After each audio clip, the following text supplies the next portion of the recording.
Hey, what is up YouTube? Forsaken JAX here, back with another video. Today I want to go over the patch notes for 7.14 today. And yeah, let's get this video started, and I hope you guys enjoy. If you do, leave a like, comment down below, let me know what y'all think, and let's get started. So, first off, Kayn is being introduced into this patch. So Kayn is like a really cool champion. If you guys haven't seen any videos, I suggest looking them up because Kayn is actually really cool. Kayn can transform into like a tanky bruiser sort of champion, or Kayn can transform into an assassin type character. So Kayn is really cool because he has different options rather than being limited to like one sort of build. Kayn can do different things, right? But you gotta choose wisely, right? Because depending on team comp is what you play as for Kayn. So yeah, Kayn is pretty cool. So look forward to that in this patch. He's probably going to be permabanned, but anyways, it should be alright.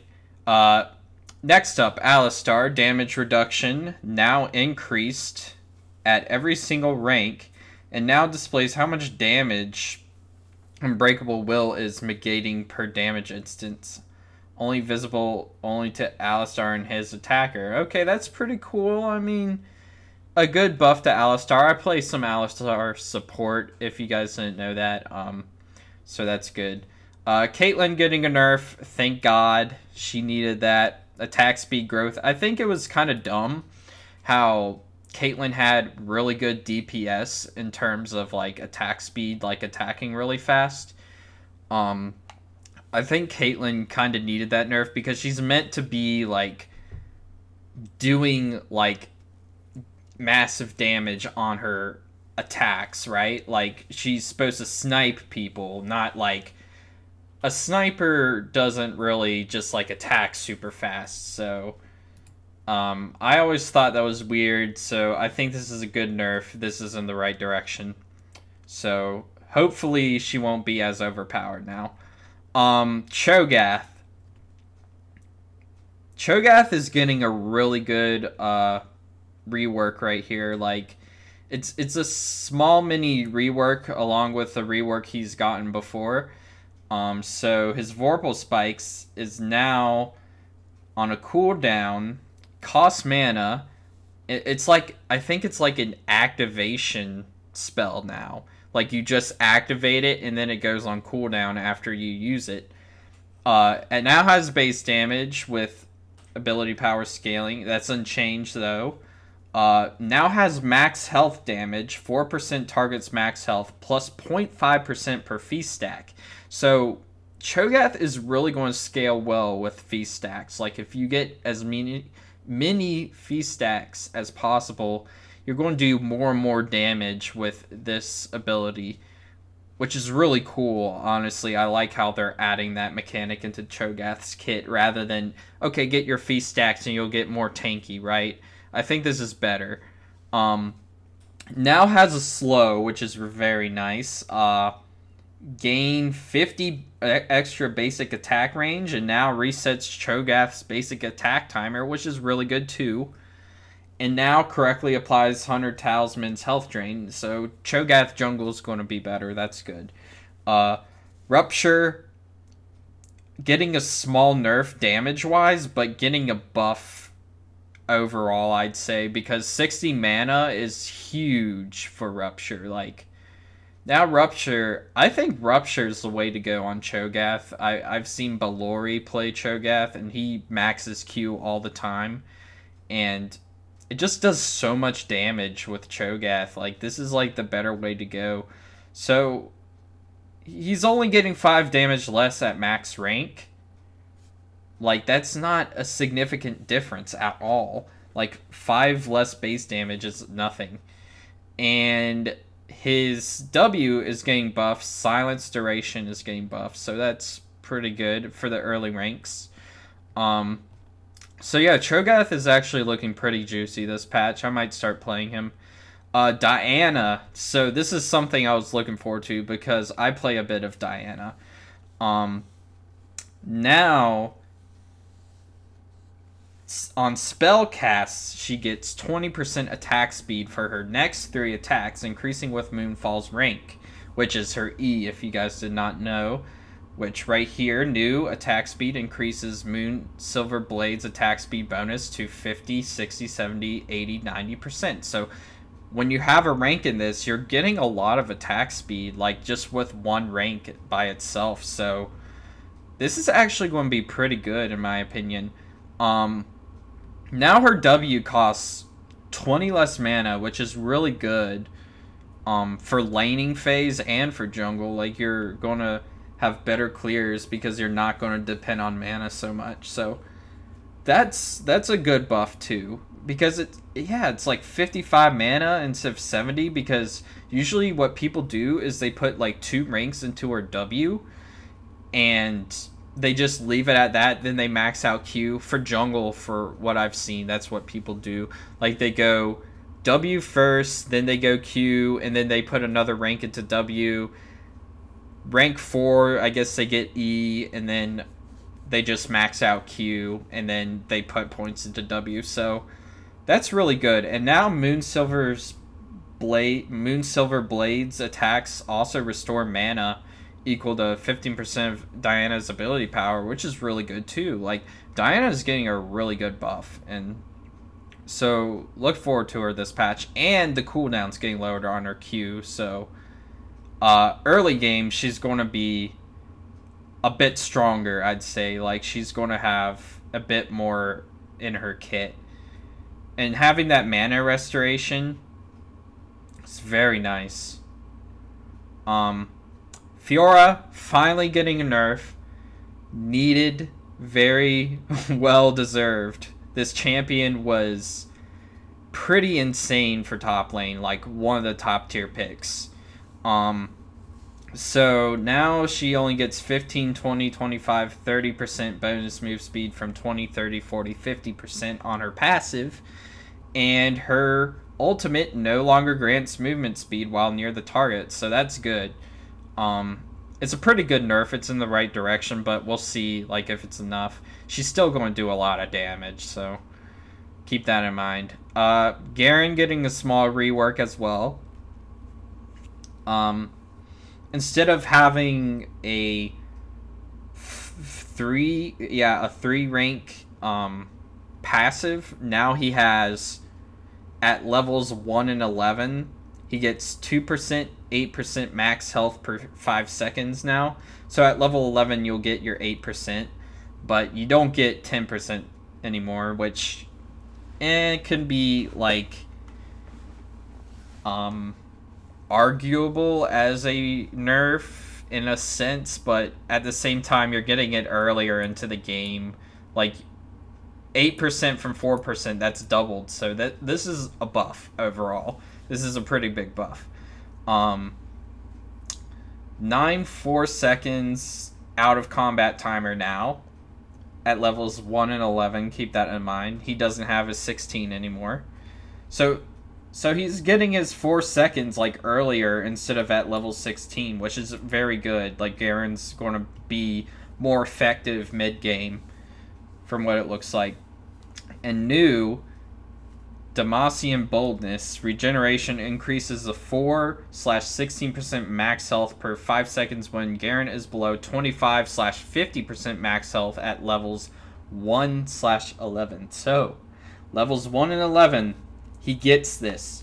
Along with Perseverance, this is going to be insane. Like, honestly, like, Garen is honestly looking pretty good just from his passive alone. And then they're going to add in this W and this E buff.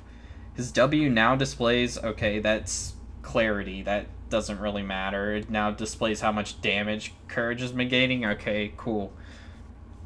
So nice quality of life thing. Now Steal Your Courage. Now grants Garen 60% damage reduction and tenacity for the first 0.75 seconds, returning to a normal 30% damage reduction for the remaining duration thereafter. So, pretty good buff right there, honestly. Like, that's honestly a good buff. Like, Garen's going to be tankier, harder to deal with, and he's getting a damage ratio buff on his E just better this patch. So I don't think it's going to be enough for Garen to become like super meta, but I think like those one trick Garen players, yeah, they're definitely going to be a problem in my opinion. I think Garen's really strong in low elo, so yeah, I think Garen will be an issue in certain elos. Okay, Rammus getting a buff. Self-slow is only 30% from 60%. So, he is a bit faster when his W is active. And now it properly increases the size of Iceborne Gauntlet's slow. So that's a good buff. That's a pretty good buff. But this isn't the only thing Rammus is getting out of this patch, so keep that in mind. Singe getting a small rework too. They're doing a lot of reworks recently, which is really good. They need to update these champions more often. So base health is 610 now from 542.76, so it rounds up to like 543, which is not much of a difference. Health growth is now 90 from 82, so he's getting a good base stat buff. But that's because his passive doesn't synergize with mana anymore, so he kind of needed that like base stat buff anyway.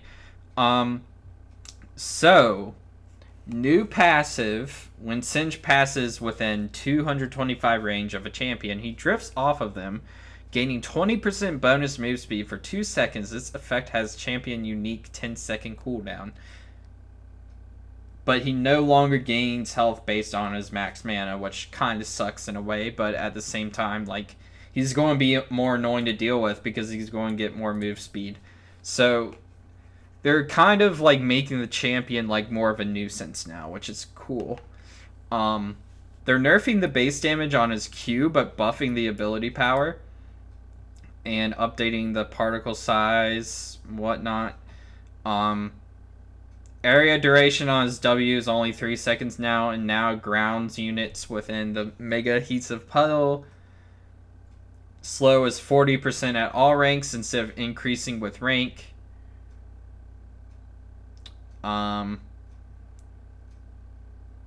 So Mega Adhesion slow no longer lingers for 1 second after enemy leaves puddle. Okay. Cost is less, which is nice. Cooldown starts at 17 rank 1, but decreases with rank. Okay. And then his fling is now a lower mana cost early game, so that's good. That's honestly a good buff. And his ultimate has a 50 lower mana cost, which is good. And his bonus stats he gets from it are more at his 2nd and 3rd rank. Okay, so this is a good buff for Singe, I'd say. This is a overall buff. Tarek, he's getting like a small bit of changes too. Mana regen is 8.5 per 5 seconds buff. Mana regen growth 0.8 from 1. Bit of a nerf, but it kind of compensates with the 8.5 per 5 from a 5 per 5. So overall a buff right there. Q Starlight's Touch now scales with max health instead of bonus health, and is 30 base instead of ranking up per rank. Max charges 1, 2, 3, 4, and 5. So ranking this up, you'll get more charges out of it. So that's pretty cool, honestly. But early game, you're not going to have as much presence. Cost is going down at later ranks. Cooldown is 3 seconds. 15-second recharge rate. They didn't have a cooldown before, so He now can't spam it. Interesting. Bravado's empowered attacks reduce Starlight Touch's cooldown by 1 second and instantly grant a charge. Okay, so that's good actually. Like, so now he's interacting with his passive more. Okay. His E damage is getting a buff. Cooldown is getting a buff at later ranks, but early game it has a 2-second cooldown increase. So 17 seconds from 15. 16 from 15 at rank 2, and then it evens out rank 3, and then it is buffed 4 and 5 ranks. So overall a buff, I'd say. Stun duration is 1.25 at all ranks. Instead of ranking up the stun duration to 1.5, it stays at 1.25. So I think from the looks of this, they're saying, you know, if you want to go more of a damage-oriented Taric with shorter cooldown on your stun, then you can max E. But if you want to be a heal bot, then you have the option to do so now. So I think this is a buff, honestly. I think this is a good buff. Yorick, he's getting a good buff this patch. So now his passive Mistwalkers now attack immediately upon landing from the E jump, which is really good. Mistwalker base damage 2 to 100 from 10 to 95. So early ranks it doesn't do as much damage. Total attack damage unchanged. Morning Mist reaction range now 1400 from 1000. So that's actually a good buff. Grave despawn range is now 2000 from a 1600. So that's a good buff too. Eulogy of the Isles. Ranks 2 and 3 getting a cooldown decrease, so that's a good buff right there. And ranks, well, rank 3 only is, no, rank 3 only, it's getting a base health increase. So York is getting a pretty good buff this patch, I'd say. So what they're saying is they're trying to support his mid to late game split pushing fantasy, so we're giving him Maiden more of a late game durability and a lower cooldown to increase her uptime. So that's kind of what York kind of needs, I'd say, because York is really good in the early game, I'd say, but the champion is meant to split push, and that's more of a mid to late game oriented type of thing to do, like JAX does. So JAX is one of those champions that's like, he's not a lane dominating champion, but he scales into the game and becomes a really huge threat in terms of split pushing, like Yorick should, because split pushers should be able to scale like that. Like Tryndamere, for instance, does the same thing. So that's a good direction, I think, for Yorick. But they did nerf his early game a bit, I'd say, by decreasing the base damage. But overall, they buffed him. I'd say that's a good buff. So I don't know why they need to post that. Like, we kind of knew that, man. Like, Nunu and Zach got nerfed during the mid-patch 7.13 balance update. We're reposting them for anyone who missed them, I guess. But, like, they're still really overpowered champions right now, like, regardless of the mid-patch balance update. Okay, so, items. Thornmail is now good. Thornmail is now a good item. Thornmail is actually going to be good on JAX now. I'm telling you guys right now, JAX Thornmail tank Titanic with, you know, like this is going to scale really well with Titanic, especially against AD comps, because they're going to have a hard time killing you and they're going to have a hard time surviving, because what this does now is just insane. Okay, so listen to this. All right, so first, they made a new item, Bramble Vest, which is now, like, a better cloth armor. Basically, it now builds out of cloth armor plus 300 gold, gives 35 armor, and upon being hit by a basic attack, reflects 20 magic damage, inflicting grievous wounds on the attacker for 1 second. So this is a mini old Thornmail, except with grievous wounds. This item is actually really good. Like, Thornmail is going to be so good, though. Like, I'm telling you guys, like, outside of the Bramble Vest, like, the upgrade is just massive. Like, you're getting 75 armor. It's less armor, but still, like, it now gives 250 health, so you're going to be overall tankier in general, too. Like, even against magic damage threats, you're going to have that health to back you up. So the health is going to scale with Titanic Hydra. You know, this thing on Rammus, though, is going to be freaking nuts, man. Like, holy crap. But updated the passive upon being hit by a basic attack, reflects magic damage equal to 25 plus 10% of your bonus armor, inflicting grievous wounds on the attacker for 1 second. So when they keep attacking you, they're barely life stealing. Like, they're having a hard time, like, with you, because you're going to be on them.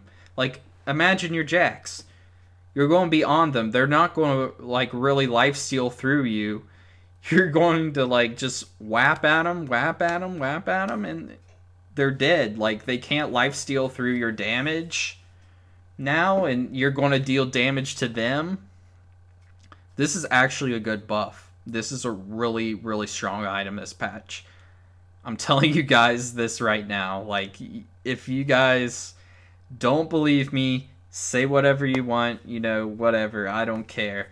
This is a good item now. Like, and now on top of that, to add salt to the wound, we now, when hit by basic attacks, cripples source's attack speed by 15% for 1 second. So on top of that, we have this is basically a better Randuin's, man. Like, this is just a better Randuin's. Like, this is going to be insane. And if they have a full AD comp, they're going to have a rough time with you. Like, people are going to buy Last Whispers like crazy and everything, but Jesus. Like, this is going to be so much better now. Like, lifesteal's not a thing in this game. Like, lifesteal is non-existent in this meta, man. Like, Mundo cannot thrive at all in this meta, man. Like, nothing, no sustainy champions will. Holy crap, man. So Randuin's is now getting a buff too, on top of all this. They're giving it more HP. Total cost unchanged. But now they're making the recipe Giant's Belt plus Warden's Mail. Thank God they changed it back to that. I thought double Ruby Crystal was so dumb. So this is a good buff. This is a good buff for Randuin's too. So basically, ADCs are going to have a rough time this patch. Honestly, ADCs have been dominated the past couple patches. And yeah, I think this is a lot better now. So look forward to these changes, dude. Like, once this drops, it's over. JAX is I mean, JAX is going to be good, but all these other champions too, like, you got to keep that in mind. Like, Lifesteal JAX is dead, dude. I'm telling you that right now. Lifesteal JAX is dead. Do not bother with it. With this item in the game, Lifesteal JAX is dead. Like, Gunblade, Blade of the Ruined King JAX is so dead, dude. Like, it's just so dead. Like, you have to do the Titanic build now with this item on top of it. Like, it's just too good, man. It's sad to see, but at the same time, it's like, it's a good item, so I'm excited for it. But it's going to be boring building like the same thing every single game, you know? But Like, Lifesteal Jax is dead. I'm telling you that right now. Lethality items. Getting a buff. A bit of changes. So... Oh yeah, also the Ancient Coin line, Favor is upgraded to Emperor's Favor, and instead of giving you the elixir for a bonus skill point, nearby enemies gain 8% movement speed when moving towards you. Okay, so... Lethality items... Basically... Lethality now grants armor penetration based on your level, so that's a buff. Item tooltips now display the current amount of armor pen, okay. Completed lethality items grant more lethality and, except for Edge of Night, less attack damage. Okay. So, basically they're buffing lethality, which is good. So now, Serrated Dirk has a different passive. After killing an enemy, your next damaging spell will deal 40 bonus physical damage to all enemies it hits, 30-second cooldown. So, instead of the out-of-combat movement speed, now it gives you that. That's pretty good. But you have to kill an enemy to do that, so... Then Poachers, they added the same thing to...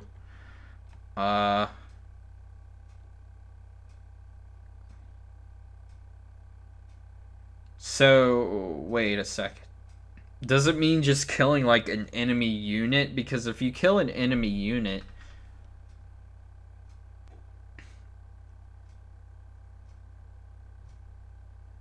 If you kill an enemy unit and can do that, that's pretty good.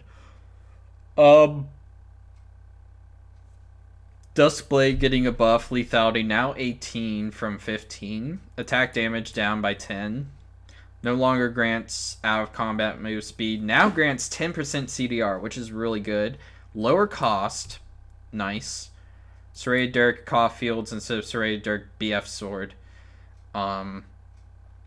Now, instead of the lethality scaling on its Night Stalker damage, now deals 90 plus 15 per level. 105 to 360 at levels 1 to 18 physical damage. So that's pretty good.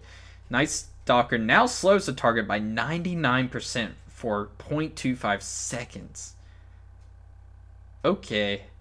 What the heck? Okay, I actually totally forgot about that, but I remember them mentioning that before, but that's actually overpowered, in my opinion. Within 5 seconds of being seen instead of within 4 seconds, so... Okay. So, a good buff. Doubling down on Ghost Blades, okay, whatever, I'm not going to read that. Out of combat move speed 40 now, 18 lethality, and 55 AD. So, a good buff, in my opinion. Edge of Night, 18 lethality, no longer grants out of combat move speed. Unchanged AD, now grants 250 health. And no longer grants 35 magic resist, okay. But it grants health, okay. Cool. So basically, you can do like a tanky damage-oriented build. Like Black Cleaver, Edge of Night, or some stuff. This might actually... Don't quote me on this. This might be okay on JAX. This might be okay. I don't know. I don't think Lethality's that worth it on JAX. Like, it's just an extra slot. Not worth it. Never mind. Just forget what I said. If you're ahead, maybe. If you want to have some fun, go for it. But Smite can now smite medium-sized Krugs. That's good. Vision abilities. E no longer gives vision around the cast area for Trundle's Pillar of Ice. Are you serious? Why? Dude, I love playing Trundle. Ivern's Bushmaker cast range changed to 800 from 1600. What? Anevia's W no longer gives vision around the cast area. Okay, well.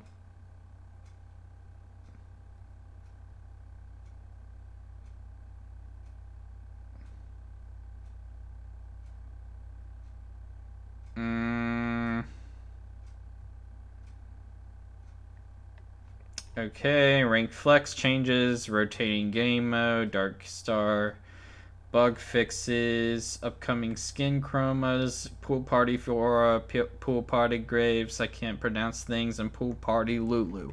Alright, so things to take out of this patch before we sign off. Kayn, new champion, watch out for him. If you're jungle JAX, watch out for that crap. Your team might have a rough time with that, but you should be able to duel him as JAX. But, you know, keep in mind if you're tank JAX and he goes to red form, he'll actually do really good damage to you, and he'll probably be able to duel you too. Alistar, probably going to be more common this patch. Caitlyn going to be a less common pick, I think. Still going to be really good, though, I think. Cho'Gath, look out for him. Look out for him. That's a good buff to him. He can counter tank JAX, I'd say. So, yeah. Honestly, tank Cho'Gath might be more legit this patch, too. Watch out for Diana. She's going to be better. Fiora, not going to be as much of a nuisance. Garen, going to be more common. Rammus, going to be a lot more common, I'd say, especially with the Thornmail changes. Like, he's just so much better. Singed, one of our counters, going to be more of a nuisance. Yeah, I think this is going to be a tougher matchup. Taric, probably going to be more common. York, going to be a bit more common. York is a good matchup for JAX, though, so if you see York against JAX, you're probably going to win that matchup unless you're bad. Or unless you make mistakes like I do all the time. Thornmail, build this on JAX, please. Build this on JAX, dude. Like, I'm telling you. Like, even if they only have, like, 2 AD champions, like, this thing is just... I think it's just so good. Like, you should just build it no matter what, because you're just countering the ADC even harder. Like, if you don't build this item, ADCs are going to be a threat. That's my opinion on that. I think if you don't build this item, ADCs will be a threat. So Warlord's Jhin is not going to be as annoying. That's for sure. Jhin is still going to be good against this build, though, because Jhin, like, his goal is to stay far away, provide utility while providing good damage for the team with his ultimate. So, like, Jin's still going to be really good next patch, in my opinion. There's going to be several champions, like ADCs that just need to play safe, not deal tons of damage. So, Bramble Vest, good item. Randuin's going to be better too, so against crit champions. So basically Yasuo looks dead this patch in my opinion. Like, what the heck does a Yasuo do against all this?